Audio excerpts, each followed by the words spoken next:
ह्या फ्रेश पालक आणि वाटाण्यापासून बनवला होता हा भन्नाट पदार्थ. तर हेअर वॉश करून ना उन्हाचा वेट करून करून थकले, पण ऊन काही आलं नाही म्हणून म्हटलं आता नाश्ता करून घेऊया. नाश्ता म्हणजे माझं जेवणच असतं. आणि नंतर लगेचच रेडी होऊन गेले आणि ना म्हटलं आता हेअर वॉश केल्यावर सुकवायचा काही वेळ नाहीये, तर चला आता निघून जाऊया आपल्या कामाला. आणि कामावून आल्यानं मम्मी हे दाखवत होती, ह्या भरण्या तिने ड्रायफ्रूटसाठी ते घेतल्या होत्या. आणि आमच्या मॅडमना आता गाडी स्वतःहून चालवायला शिकल्या आहे, तर तेच ते दाखवत होती ट्रायल करून पप्पांना.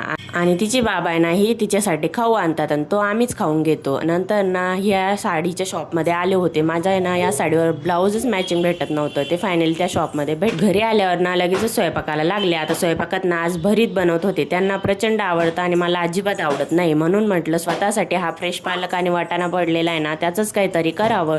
आणि मस्त असं पीठ मळून घेतलं आणि छान पुऱ्या तळून घेतल्या. आता ना ही पालक आणि वाटाण्याची छान पुरी बनवून तयार झाली. आणि ना या पुरीला दही आणि सॉस सोबत खायचं असतं, पण ना दह्यापेक्षा ना ही सॉस सोबत खूप छान लागत होती. आणि त्यांचं भरीत आणि पोळी पण रेडी होती. चला भेटूया नेक्स्ट